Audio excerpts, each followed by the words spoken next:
போர் பதற்றங்கள் நிலவிய போது தங்களுக்கு உதவிய சிறுவனை பாராட்டி கௌரவித்திருக்கிறது இந்திய ராணுவம். 10 வயது சிறுவன் ராணுவத்திற்கு உதவி செய்தது என்ன பார்க்கலாம். பஹல்கம் கொடூர தாக்குதலுக்கு பதிலடி கொடுக்கும் வகையில் நடத்தப்பட்டது ஆபரேஷன் சிந்தூர். பாகிஸ்தானின் வான்வழி தாக்குதல்களை இந்திய ராணுவம் முறியடித்தாலும் அந்த நேரத்தில் எல்லையோர மாநிலங்களைச் சேர்ந்த மக்கள் அச்சத்துடன் தான் இருந்தனர். அதிலும் குறிப்பாக பஞ்சாப் மாநிலத்தின் தாராவாலி கிராமத்தில் கடும் வெயிலின் போது தூசி நிறைந்த வயல்களில் ராணுவத்தினர் அணிவகுத்துச் சென்றதை பார்த்த மக்களின் கண்களில் அச்சம் அப்பட்டமாக தெரிந்தது. இந்த பதற்றமான சூழலில் விவசாயி சோனா சிங்கின் 10 வயதே ஆன மகன் ஸ்ரவன் சிங் நாட்டுக்கு தன்னுடைய சேவையும் இருக்க வேண்டும் என்று நினைத்திருக்கிறான் போலும்.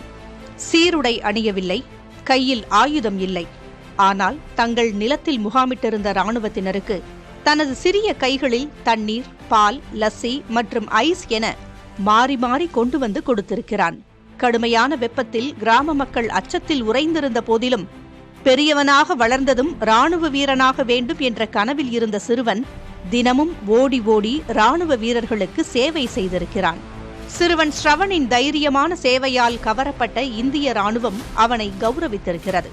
7வது காலாட்படை பிரிவின் general officer commanding major general Ranjit Singh மன்றால் கலந்து கொண்ட நிகழ்ச்சியின் போது ஸ்ரவன் சிங்கை பாராட்டியிருக்கிறார்.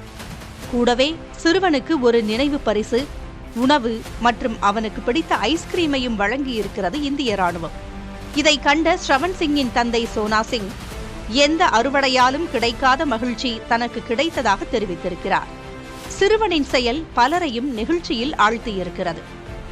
புதிய தலைமுறைக்காக கௌசல்யா.